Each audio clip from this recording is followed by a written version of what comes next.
कैसे हैं आप लोग। डीके आईक्यू व्हील में आपका स्वागत है। अगर आप हमारे चैनल पर नए हैं तो इस चैनल को सब्सक्राइब करें। आज हम जानेंगे जो Bihar SSC second inter level 2023 का जो वैकेंसी निकली हुई है, जिसमें 12,199 क्या है पोस्ट हैं। 12,199 पोस्ट हैं। इसमें जो कंप्यूटर सर्टिफिकेट लग रहा है, बहुत सारे लोग क्या कर रहे हैं कि कहीं से कंप्यूटर सर्टिफिकेट ले रहे हैं, जैसे सब्जी के जैसा हो गया है, कहीं से लोग ले रहा है। तो इसके बारे में हम टोटल डिटेल में बात करेंगे, कहाँ से आप कंप्यूटर सर्टिफिकेट लेते हैं तो आपके लिए अच्छा रहेगा, और इसका जो सिलेबस है क्या है और क्या इसमें मेन बात है, टोटली हम जानेंगे। तो इस वीडियो को पूरा देखिए, आपको बहुत अच्छा बेनिफिट होगा। चलिए हम लोग शुरू करते हैं। तो देखिए, सबसे पहला बात है कि इसका जो वैकेंसी है, कितना है वैकेंसी, तो 12,199 जो है टोटल वैकेंसी है। ठीक है, 12,199 टोटल वैकेंसी है। इसका जो एप्लीकेशन का जो स्टार्ट जो है 27/9/2023 से ही इसका स्टार्ट हो गया है। 27/9/2023 को एक नोटिस आया था, जिसमें कहा गया था, मतलब उसमें और भी सीट ऐड करके क्या हुआ था, पहले क्या क्या था, सीट की जो है 11,098 का ही इसमें आया था, लेकिन बढ़ाकर इसको कितना कर दिया गया, 12,199 कर दिया गया। अब इसका जो लास्ट डेट है कितना है, 11/11/2023, यानी 11 नवंबर 2023। बहुत से लोग क्या करेंगे कि अभी इंतज़ार कर रहे होंगे कि कब साइट अब स्लो चले कि हम अप्लाई करना चालू करें। तो ऐसा नहीं कीजिए आप लोग अभी से ही। कल ही एक लड़का बोल रहा था कि इसका नहीं चल रहा है, तो बहुत स्लो अभी चल रहा है साइट। तो अगर आप लोग नहीं डाले होंगे तो जल्दी इसको अप्लाई कर लीजिए, नहीं तो फिर लेट हो जाएगा। इसका जो ऑनलाइन पेमेंट डेट है, ये नहीं जानिएगा कोई 11 तक ही डेट है। इसका जो ऑनलाइन पेमेंट डेट है 9/11/2023 तक ही है ऑनलाइन पेमेंट डेट। अब हम बात करें कि इसका जो फ़ी है, हम टोटल विस्तार से बात करेंगे, इसमें कोई भी चीज़ छोड़ेंगे नहीं। इस वीडियो को देखिए, आपको कोई भी डाउट ही नहीं रहेगा। टोटली हम इसीलिए लिख कर लाए हैं कि आप लोगों को समझ में आएगा। जो एप्लीकेशन फ़ी है जनरल का और बीसी का, ईबीसी का, इसमें जो मेल होंगे उनको कितना देना है, तो 540 रुपया। एससी एसटी अगर बिहार के होंगे तो उनको कितना देना है, मेल या फीमेल होंगे तो उनको 135 रुपया देना है। ओएज से होंगे, अगर वो किसी भी जैसे मेल या फीमेल होंगे तो उनको भी कितना देना है, तो 135 रुपया ही देना है। अगर वो बिहार के फीमेल कोई भी कैटेगरी हो तो उनको 135 रुपया ही देना है। अगर वो अदर स्टेट के कोई मेल हो या फीमेल हो तो उनको कितना देना है, तो 540 रुपया ही उनको देना है। ठीक है, उनको कितना देना है, तो 540 रुपया ही देना है, क्योंकि वो बिहार में यूआर में काउंट होंगे। ठीक है, अगर हम एज के बात करें तो जो एज है इसमें 18 से 37 साल जनरल के लिए है। बीसी ईबीसी के लिए कितना है, बिहार वालों के लिए तो 40 साल है। एससी एसटी के लिए कितना है, एससी एसटी का मेल होंगे या फीमेल होंगे, फीमेल से कोई भी कैंडिडेट हैं तो उनको 42 साल है। अगर आप जनरल का फीमेल हैं तो उनको 18 से 40 साल में ही फाइट करना है। अगर आप अदर स्टेट से हैं तो आपको 18 से 37 से ही होना चाहिए, इससे ज़्यादा नहीं होना चाहिए, इससे कम भी नहीं होना चाहिए। जो एज काउंट है तो आप लोग नोटिफिकेशन में देख ही लिए होंगे, एक बार 2015 से भी काउंट हो रहा है, अभी लेटेस्ट में अभी 2023 से काउंट हो रहा है। न्यूनतम जो एज है आपका 2023 से काउंट होगा, और जो अपर एज है 2015 से काउंट होगा, क्योंकि जो वैकेंसी है काफ़ी समय बाद आई हुई है। ओएज के लिए कितना छूट है, तो 10 वर्ष छूट है। ओएज के लिए कितना छूट है, अपर एज में तो 10 वर्ष छूट दिया गया है। अब हम बात करेंगे, अब इसमें जो अगला है, देखिए टोटल हम विधिवत तरीके से बनाकर इसमें लाए हैं। अब देखिए, इसका जो बीसी और ईबीसी से जो होंगे बिहार से, उनको क्या करना है, उनको बिहार में उनको एनसीएल बनवाना पड़ता है। ठीक है, एनसीएल बनाना क्या है, ज़रूरी है, एकदम ज़रूरी है। तो एनसीएल कैसे बनेगा, तो सबसे पहले आप क्या कीजिए, अगर आप लोग अभी तक भी नहीं बनवाए हैं तो देखिए क्या कीजिए, पहले आप आय निवास जाति नया अप्लाई कर दीजिए। उसके बाद क्या कीजिए, तीनों को मर्ज कराकर एक शपथ पत्र लगता है, उसको अंचल लेवल से क्या कीजिए, फिर अप्लाई कीजिए। उसके बाद 2 से 3 दिन जो आय निवास जाति है 2 दिन लगेगा, और 2 दिन लगेगा आपका NCL, मतलब आप 4 दिन में टोटल काम करा सकते हैं। ऐसे बहुत से लोग बोलेंगे कि एक ही दिन में, लेकिन एक ही दिन में नहीं बनवाइएगा, कम से कम आप 2-4 दिन इसको समय दीजिए, अच्छा रहेगा, उसमें वेरिफिकेशन में अच्छा रहेगा। अगर आप SC/ST के कैंडिडेट हैं तो आपको केवल कास्ट सर्टिफिकेट बनाना है और आवास प्रमाण पत्र बनाना है। आवास प्रमाण पत्र बिहार वालों को सबको बनाना पड़ेगा, क्योंकि फॉर्म फिल में क्या हो रहा है कि मांगा जा रहा है। अगर हम बात करें इसका जो NCL SC/ST कितना साल पुराना होगा तो चल जाएगा।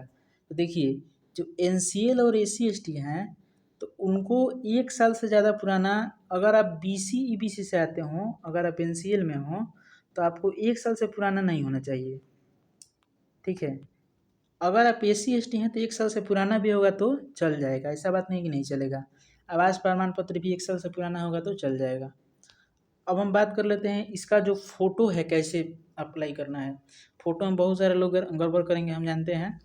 तो देखिए, जो इसका बैकग्राउंड, अगर आप फ़ोटो खिंचवा रहे हैं तो बैकग्राउंड जो होगा इसका वाइट होगा और ब्लू होगा। ये जो फॉर्म है आप लोग मोबाइल से भरने का गलती मत कीजिएगा, ठीक है, क्योंकि इसमें क्या हो रहा है कि लाइव फ़ोटो मांगा जा रहा है। लाइव फ़ोटो जो आपका जो कैमरा होगा, कैमरा से होगा, तो आप लोग मोबाइल से भरने का गलती मत कीजिएगा। साइबर में जाइए आराम से, जो लग रहा है 50-60 रुपया उसको दीजिए, अच्छा से भरा जाएगा, इसमें कोई दिक्कत नहीं है। अब इसका जो है सिलेबस पर बात करेंगे। इसका जो बैकग्राउंड है वाइट और ब्लू होना चाहिए, क्या तो सबसे ज़्यादा प्रीफर कीजिए तो वाइट वाला ही फ़ोटो का कीजिए।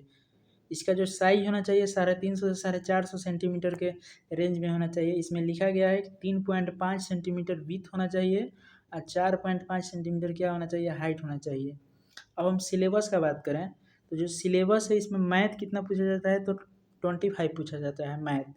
रीजनिंग भी कितना पूछा जाता है, तो 50 पूछा जाता है। GK GS भी कितना पूछा जाता है, 50। और GS यानी जनरल साइंस, इसमें कितना पूछा जाता है, 25। ये टोटल जो क्वेश्चन होता है कितना होता है, तो 150 क्वेश्चन होता है। 150 क्वेश्चन, एक क्वेश्चन कितना का होता है, तो 4 नंबर का होता है। और टोटल जो मार्क्स होता है कितना होता है, 600 नंबर का होता है। इसमें जो निगेटिव मार्किंग होता है 1/4 होता है, यानी 1 नंबर इसमें कटेगा। अगर आप एक गलती करते हैं तो आपका 1 नंबर क्या होगा, कट जाएगा। एक क्वेश्चन तो 4 नंबर का है, लेकिन आप अगर एक गलती करेंगे तो 1 नंबर आपका सही में से कट जाएगा। इसका जो टारगेट है, टारगेट कितना चाहिए, देखिए हम ऐसे ही लिख दिए हैं, लेकिन इतना कट ऑफ नहीं जाएगा, बट आप लोग टारगेट बनाइए। इतना टारगेट बनेगा तभी ना, कितना भी कट ऑफ जाएगा तो हो जाएगा। अब हम बात करें कि जो इसका प्री एग्ज़ाम है कब होगा। प्री एग्ज़ाम है कब होगा, तो देखिए आप लोग जान गए होंगे कि जो एक लेटर निकला था, पेपर में आया था, पेपर के अकॉर्डिंग बात करें तो जो इसका दिसंबर के जो लास्ट वीक है और जनवरी का जो फर्स्ट वीक है, पूरी संभावना बन रहा है कि इसका जो एग्ज़ाम है इसी के बीच में हो जाना चाहिए। क्योंकि फरवरी में क्या है, जनवरी फरवरी में क्या है कि इंटर का एग्ज़ाम होने लगता है, फिर मैट्रिक का एग्ज़ाम होने लगता है। तो इंटर के एग्ज़ाम से पहले ही एकदम हो जाएगा, इंटर के एग्ज़ाम से पहले एकदम हो जाएगा। जो बिहार बोर्ड वाला इंटर वाला एग्ज़ाम होता है उससे पहले पक्का हो जाएगा ये एग्ज़ाम, इसमें कोई भी देरी नहीं होगा। जल्दी होने का एक और भी कारण है कि अभी बिहार SSC के जो चेयरमैन हैं, अभी उनका न्यू आए हुए हैं, जो पुराने वाले थे, पुराने वाले जो सर थे वो रिटायरमेंट हो गए, तो नया आए हैं। तो हमको लगता है कि जहाँ तक होगा जल्दी सब होगा, इतना पुराने जैसा टाइम ज़्यादा नहीं लगेगा। अब हम बात करें कि जो बिना टाइपिंग वाला पोस्ट है कौन कौन सा है, तो जो बिना टाइपिंग वाला जो पोस्ट है, इसमें टोटल सीट बिना टाइपिंग वाला कितना है, 7,694 जो सीट है बिना टाइपिंग वाला सीट है। इसमें सबसे पहला पॉपुलर पोस्ट है राजस्व कर्मचारी, रेवेन्यू एम्प्लॉई, जिसका सीट कितना है, तो 3559, यानी 3,559 जो सीट है ये लेवल 2 का आता है। दूसरा जो पॉपुलर सीट है पंचायत सचिव का है, 3532 सीट है, लेवल 3 का आता है। फैलेरिया निरीक्षक का जो है 69 सीट है, लेवल 4 का ये जॉब है, बहुत अच्छा सैलरी इसमें बनेगा। एक जो अभी जो 27 तारीख को जो नोटिस आया था उसमें ये सीट ऐड हुआ, 534 सीट, यानी हर ब्लॉक में एक एक सीट है इसमें। तो कनीय क्षेत्रीय अन्वेषक का ये लेवल 2 का सीट होता है। बाकी सब में क्या है कि टाइपिंग है। ये जो है, ये जो 4 जो है हम यहाँ पे टिक लगाए हुए हैं, इसमें कोई टाइपिंग की ज़रूरत नहीं है, ठीक है। आप बस इसमें अगर आप इंटर अगर क्लियर आपका है तो बस आपका इंटर पास होना चाहिए, बाकी कुछ नहीं इसमें लगेगा। ओनली इंटर पास रहिएगा तो आपको काम चल जाएगा। लेकिन बाकी जितना भी पोस्ट है इसमें जो है टाइपिंग मैंडेटरी है, टाइपिंग ज़रूरी है, फिर कंप्यूटर सर्टिफिकेट भी ज़रूरी है। बाकी सब में टाइपिंग ज़रूरी है, हिंदी इंग्लिश। अगर आप हिंदी करते हो तो हिंदी रखिए, इंग्लिश करते हो तो इंग्लिश रखिए। हिंदी जो होता है कितना होता है तो 30 वर्ड पर मिनट होना चाहिए। इंग्लिश कितना रहना चाहिए, 35 रहना चाहिए, इंग्लिश 35। अब हम बात करें कि जो कंप्यूटर का सर्टिफिकेट और टाइपिंग का सर्टिफिकेट कहाँ से लें। तो देखिए, अगर आप ADCA किए हुए हैं पहले से या कोई भी कोर्स किए हुए हैं तो कोई बात नहीं। अगर आप लेना चाहते हैं तो आप पहले, अगर आपके पास QIP भी होगा तो वो भी चल जाएगा, ठीक है, ऐसा बात नहीं कि नहीं चलेगा। लेकिन आप ADCA का ले लीजिएगा तो बहुत अच्छा रहेगा, आगे चल के भी काम आएगा। तो इसमें सबसे बड़ी बात है कि जो टाइपिंग का जो सर्टिफिकेट मांगा जा रहा है, इसमें टाइपिंग का भी सर्टिफिकेट मांगा जा रहा है, इंग्लिश टाइपिंग और हिंदी टाइपिंग। तो जब भी सर्टिफिकेट बनाइए इसमें जो 35 वर्ड पर मिनट का इंग्लिश टाइपिंग होगा, हिंदी टाइपिंग कितना होगा, 30 वर्ड पर मिनट का होगा। अब बात करिए किस इंस्टीट्यूशन से आपको लेना पड़ेगा टाइपिंग सर्टिफिकेट लेना चाहिए। ऐसे नहीं कहीं से ले लीजिए। देखिए, जो भी इंस्टीट्यूशन से आप ले रहे हैं वो रजिस्टर्ड होना चाहिए। किससे रजिस्टर्ड होना चाहिए, तो अंडर द कंपनी एक्ट 2013। ये सब जो है MSME मिनिस्ट्री, ये सब जितना भी यहाँ पे लिखे हुए हैं हम, ये सब लिखा होना चाहिए, ये सब जो है इसमें लिखा होना चाहिए, ये जितना भी है ये सब लिखा होना चाहिए। CIN नंबर, रजिस्ट्रेशन नंबर उस सर्टिफिकेट पर होना चाहिए, ISO सर्टिफाइड होना चाहिए, QR कोड रहना चाहिए, ये टोटली जो है सर्टिफिकेट पर दिखना चाहिए। ऐसा नहीं कि कहीं से आप लोग सर्टिफिकेट ले लीजिए। तो इतना ही इस वीडियो में। अगर फुल सिलेबस चैप्टर वाइज आप अगर सिलेबस जानना चाहते हैं तो कमेंट करके बताइए, हम टोटली अच्छा से बना देंगे पूरा।